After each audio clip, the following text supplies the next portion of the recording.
Hello and welcome दोस्तों, मैं हूं राज और आप देख रहे हैं वन ट्यूशन। तो आज की वीडियो में हम लोग डिस्कस करने वाले हैं एचएस सेकेंड ईयर इकोनॉमिक्स की मैक्रो इकोनॉमिक्स की पहली यूनिट, जिसका नाम है national income and related aggregates. ठीक है, तो इस वीडियो में मैं आप लोगों को सिलेबस के साथ जो है ना इंपॉर्टेंट क्वेश्चंस भी बता दूंगा। बहुत लोग कमेंट कर रहे हैं कि सर एग्जाम्स के पहले इकोनॉमिक्स पढ़ने में प्रॉब्लम हो रही है, तो ये वीडियो मैं पूरा एक्सप्लेन कर दूंगा पहला यूनिट से आप लोगों को क्या क्या पढ़ना है सिलेबस के साथ।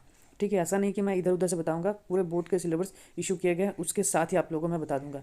बस वीडियो को आप जो है ना पूरा देखना, और हो सके तो इस वीडियो को अपने फ्रेंड्स के साथ ज़रूर शेयर करना, क्योंकि वीडियोस पे व्यू अच्छे खासे आएंगे। तो मैं इसके बाद जो है ना नेक्स्ट थर्ड फोर्थ यूनिट सारे यूनिट्स के जो है ना एग्जाम के पहले पहले आप लोगों के लिए वीडियो ले आऊँगा। तो चलिए फटाफट देर न करते इस वीडियो को स्टार्ट करते हैं। तो सबसे पहले देखते हैं कुछ टॉपिक्स जैसे कि सिलेबस में है, जैसे कि मैक्रो इकोनॉमिक्स का meaning, emergence of macro economics और सेक्टर्स, जैसे कि हाउस होल्ड हो गया, फार्म हो गया, गवर्नमेंट और एक्सटर्नल। तो ये चार सेक्टर्स के बारे में। फिर basic concepts of macro economics, जैसे कि consumption goods, capital goods, final goods, intermediate goods, stock and flow, investment, gross investment, net investment, depreciations. ठीक है, तो ये सब है। उसके बाद कुछ और भी सिलेबस में है यहाँ पे। ठीक है, मैं दिखाता हूँ। तो उसमें से सबसे पहले तो ये वाला सर्कुलर फ्लो ऑफ इनकम, फिर factor, cost, basic price, market price, aggregate related to national income. ठीक है, फिर जीएनपी यानी कि gross national product, net national product, gross domestic product. तो ये सब कुछ जो है ना आप लोगों को सिलेबस में दिया गया बोर्ड की तरफ से। अब इसमें से सबसे इंपॉर्टेंट जो है क्वेश्चन, उसी से स्टार्ट करता हूँ मैं। सबसे इंपॉर्टेंट जो इंपॉर्टेंट क्वेश्चन है इस चैप्टर में, यानी कि इस यूनिट पे। ठीक है, ये जो है सर्कुलर फ्लो ऑफ इनकम, इसको मैं थोड़ा सा जूम इन कर देता हूँ। ठीक है, तो यहाँ पे देखोगे तो ये जो है ना आप लोगों को पढ़ना होगा। ठीक है, ये देख रहे हो, ये है ना, ये आप लोगों को पढ़ना होगा। ठीक है, तो यहाँ जो है ना सर्कुलर फ्लो ऑफ इनकम से रिलेटेड क्वेश्चन जो है ना हर साल लगभग रिपीट होते ही होते हैं। तो इसको जो है ना आप लोगों को क्रिस्टल क्लियर कर देना है। मैंने अगले ही वीडियोस में जो है ना एक्सप्लेन कर रखा है what is circular flow of income, आप लोग वहाँ से जाके चेकआउट कर लेना। ठीक है, अच्छा चलो उसके बाद नेक्स्ट देखते हैं। ये हमारा सर्कुलर फ्लो ऑफ इनकम हो गया। उसके बाद स्टार्ट करते हैं यहाँ से। तो सिलेबस के अंदर जो जो है मैं वही बताता चल रहा हूँ। ठीक है, तो नेक्स्ट है हमारा फोर्थ सेक्टर ऑफ इकोनॉमी। तो फोर्थ सेक्टर ऑफ इकोनॉमी में सबसे पहला हमारा हाउस होल्ड है, उसके बाद है प्रोडक्शन सेक्टर, उसके बाद गवर्नमेंट सेक्टर, उसके बाद एक्सटर्नल सेक्टर। तो ये चार सेक्टर आप लोगों को पढ़ने हैं यहाँ से। जैसे कि government sector, household sector में क्या होता है, including consumer of goods and services, household are also known as the factor of productions. उसके बाद प्रोड्यूसिंग सेक्टर, जिसमें इंक्लूड किया जाता है प्रोडक्टिव एक्टिविटीज़ को। गवर्नमेंट सेक्टर में ज़्यादातर मेंटेन किया जाता है लॉज, ऑर्डर, डिफेंस, है ना, अदर पब्लिक सर्विसेज। और एक्सटर्नल में आप लोगों को also call the rest of the world sector. तो ये क्वेश्चन बहुत ज़्यादा इंपॉर्टेंट है, ये आप लोगों को पढ़ना है। ठीक है, ये सिलेबस में दिया गया है। उसके बाद मैक्रो इकोनॉमिक्स का मीनिंग या फिर व्हाट इज़ मैक्रो इकोनॉमिक्स बहुत इंपॉर्टेंट है।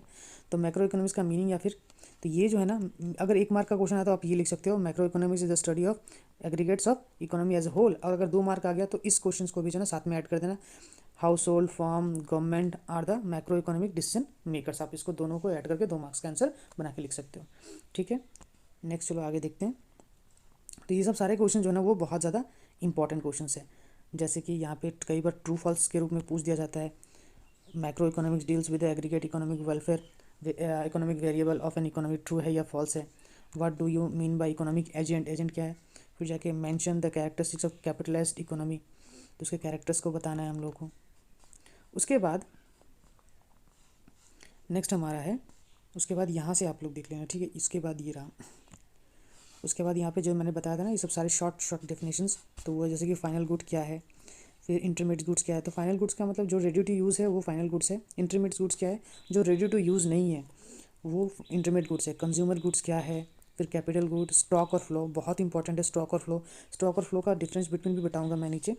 फिर जाके इन्वेस्टमेंट, डेप्रिसिएशन, फिर जाके नेट इन्वेस्टमेंट, ये सब जो है ना आप लोगों को देखना है इस शॉर्ट टर्म में। ठीक है, उसके बाद इनडायरेक्ट टैक्स के बारे में, सर्कुलर फ्लो ऑफ इनकम। अगर शॉर्ट क्वेश्चन आ गया सर्कुलर फ्लो ऑफ इनकम के बारे में, शॉर्ट एकदम शॉर्ट, अगर तो फिर क्या करोगे 1 मार्क वाले, तो एक continuous flow of production, income and expenditure is known as circular flow of income. अगर 1 मार्क आ जाता है, ठीक है, तो लिखना है आप लोग को वाई इट इज़ कॉज्ड, है ना, why it is caused as circular flow because यहाँ पे flow of receipts and payment of various sectors remains equal. Every real flow has its real flow, money flow and its reverse direction. तो ये आप लोग को real flow और money flow के बारे में भी डिफरेंस बिटवीन बताऊंगा मैं। ठीक है, तो उसके बाद ये सब भी आप लोगों को देखना है। जैसे मैंने आप लोगों को ऊपर सिलेबस में बताया था, नेशनल इनकम, फिर जाके gross domestic product of eight market price, gross national product of market price, ठीक है। उसके बाद next net domestic product at market price. तो ये सब आप लोगों को, ये सब सारे टर्म्स जो है ना, ये सब सारे टर्म्स आप लोगों को यहाँ पे देखने हैं, जो कि सिलेबस में है ये सब, ठीक है। फिर इन national nominal and real GDP के बारे में, जीडीपी डिफ्लेटर क्या है, इसका फॉर्मूला जो है ना आप लोग याद कर लेना, कई बार इससे रिलेटेड सम्स पूछे जाते हैं। उसके बाद ये क्वेश्चन जो बहुत बहुत इंपॉर्टेंट क्वेश्चन है, बिलीव करो ये मुझे लगता है कि इस साल जो है ना इसमें से कोई ना कोई एक क्वेश्चन आना ही चाहिए, या तो प्रोडक्ट मेथड, या तो इनकम मेथड, या तो एक्सपेंडिचर मेथड। तो ये तीनों मेथड से ना एक प्रोसेस आ सकता है। जैसे कि आपको पूछ दिया जाएगा, बोल दिया जाएगा वैल्यू एडेड मेथड के प्रोसेस के बारे में लोगों की कैसे काउंट किया जाता है, तो उस समय आप लोगों को ये वैल्यू एडेड के जो है 3 जो है ना स्टेप्स लिखने होंगे, ठीक है। वैल्यू एडेड, डबल काउंटिंग, उसके बाद 2 way of avoiding double counting. तो ये वैल्यू एडेड मेथड जब भी पूछा जाए तो, लेकिन सबसे ज़्यादा जो पूछा जाता है मेथड में से वो है हमारा इनकम मेथड।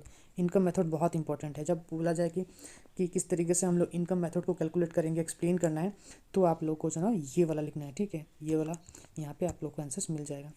तो ये आप लोग को बहुत अच्छे तरीके से पढ़ लेना है, ठीक है। और तीसरा जो मेथड है हमारा वो है एक्सपेंडिचर मेथड। एक्सपेंडिचर मेथड भी पूछे जाते हैं लेकिन कम पूछा जाता है।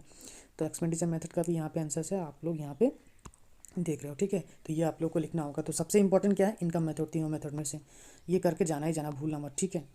उसके बाद यहाँ पे कुछ क्वेश्चन के आंसर्स के साथ दिया गया, जैसे कि what are the 4 factors production that, what are the remuneration of each.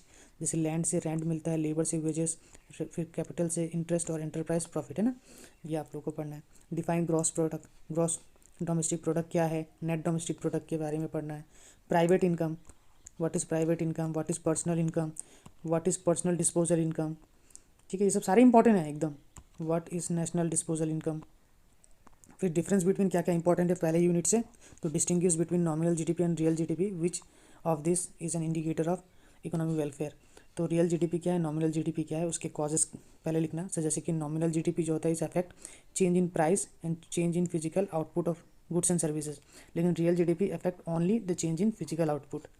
फिर comparison, it cannot be compared with the base GDP, base year GDP, और ये इसको हम लोग कंपेयर कर सकते हैं बेस जीडीपी ईयर्स के साथ। तो डिफरेंस बिटवीन आप लोगों का एकदम क्लियर होना चाहिए। फिर difference between, distinguish between gross investment and net investment, gross investment और नेट इन्वेस्टमेंट के बीच में डिफरेंस बिटवीन पढ़ना है आप लोगों को, ठीक है। तो ये आप लोग देखना बहुत अच्छे तरीके से। उसके बाद कई बार इस तरीके के फिल इन द ब्लैंक्स पूछ दिया जाता है, जैसे depreciation is dash of fix capital, तो क्या होगा इसका आंसर, तो इसका आंसर होगा कंजम्पशन, यहाँ पे दिया गया है, ठीक है। फिर उसके बाद GNP equals to GDP plus क्या होगा, ठीक है। तो ये होगा NFIA, यानी कि net factor income from abroad. NNP equals to NNP minus क्या होगा, तो ये होगा डेप्रिसिएशन, ठीक है। तो ये सब जो है ना आप लोग अच्छे से पढ़ लेना, ठीक है। फिर स्टॉक और फ्लो के बीच में, ये भी बहुत बहुत ज़्यादा इंपॉर्टेंट है, स्टॉक और फ्लो के बीच में डिफरेंस बिटवीन, ठीक है। ये फ्लो है। तो सबसे पहले तो मीनिंग बता देना, स्टॉक क्या है, फ्लो क्या है। तो stock variable refers to that variable which is measured on a particular point of time. तो किसी भी पर्टिकुलर पॉइंट ऑफ टाइम पे अगर मेजर किया जा सके उसे स्टॉक कहते हैं, और किसी भी पीरियड ऑफ टाइम पे मेजर किया जा सके उसको हम लोग फ्लो कहते हैं, ठीक है। और स्टॉक क्या होता है, ये स्टैटिक होता है, ये डायनेमिक होता है। ये capital and total number of car जैसे बताया गया, ये capital formation and car production example से, ठीक है, दे देना आप लोग। ये स्टॉक और फ्लो बहुत इंपॉर्टेंट है। फिर कंज्यूमर गुड्स और कैपिटल गुड्स, कंज्यूमर गुड्स और कैपिटल गुड्स के बारे में आप लोगों को डिफरेंस बिटवीन बताना है। तो कंज्यूमर गुड्स क्या है, ह्यूमन वांट्स को सेटिस्फाई कर डायरेक्टली सेटिस्फाई किया जाता है, और कैपिटल गुड्स क्या है, goods satisfy human wants indirectly satisfy करते हैं। They do not promote production capacity, और ये क्या होता है, ये प्रोडक्शन कैपेसिटी को प्रमोट करता है, हेल्प करता है राइज करने में। फाइनल गुड्स और इंटरमीडिएट गुड्स के बीच में भी डिफरेंस बिटवीन आता है एग्जाम्स में। फाइनल गुड्स क्या है, जैसे मैंने बताया था, ये रेडी टू यूज़ है, और इंटरमीडिएट जो रेडी टू यूज़ नहीं है। जैसे एक एग्जांपल समझ लो, कार परचेस फ्रॉम मिल्क समझ लो, ठीक है, milk purchase by an household, तो ये तुम्हारा क्या फाइनल गुड्स से इस्तेमाल कर सकते हैं। लेकिन इंटरमीडिएट गुड्स है, जैसे वुड, अब वुड इस्तेमाल करेगा कोई कारपेंटर, तो वुड से तो कुछ ना कुछ तो बनाएगा ना, फर्नीचर वगैरह हो गया, तो वो वुड जो है वो तुम्हारा अभी फाइनल गुड्स नहीं है, यानी कि वो अभी तक बना नहीं है। जब तक बन के रेडी नहीं हुआ, रेडी टू यूज़ नहीं हो जाएगा, वो फाइनल गुड्स नहीं बन सकता है। फिर फैक्टर इनकम क्या है और ट्रांसफ़र इनकम क्या है।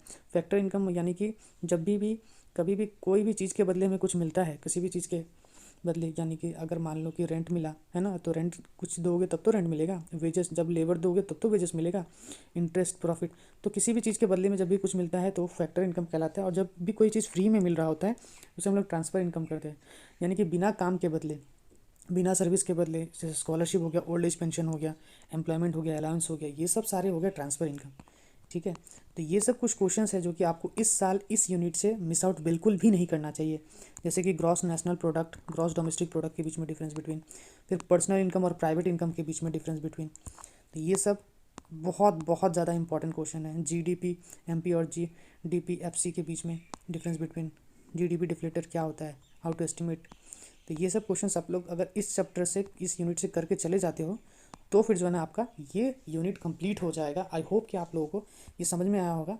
मैं आप लोगों को दिखा भी देता हूँ कि जो है ना इस चैप्टर से, यानी कि इस यूनिट से जो है ना कितने मार्क्स आ रहे हैं। ठीक है, जैसे सिलेबस में दिया गया पहला यूनिट से कितना मार्क्स आ रहा है, तो पहला यूनिट से 10 मार्क्स आ रहा है। तो अगर ये सब सारे क्वेश्चंस कर लेते हो तो आपका 10 मार्क्स जो है ना वो एकदम सिक्योर हो जाएगा। ठीक है, तो 10 मार्क्स सिक्योर हो गया मतलब समझ लो कि अच्छा खासा मार्क्स आपको 10 मार्क मिल गया। फिर मैं, अगर आप बोलोगे तो मैं नेक्स्ट वीडियो भी बना दूंगा, लेकिन उसके लिए आप लोगों को करना क्या होगा, अपने फ्रेंड्स के साथ इस वीडियो को जरूर शेयर करना, हमारे चैनल को सब्सक्राइब कर लेना है। हम जल्दी हाजिर होंगे एक नया वीडियो के साथ। अगर ये वीडियो के पीडीएफ चाहिए तो डिस्क्रिप्शन में दी गई लिंक पे जाके आप ये पीडीएफ ले सकते हो छोटी सी पेमेंट में। ठीक है, तो चलिए टिल देन गुड बाय।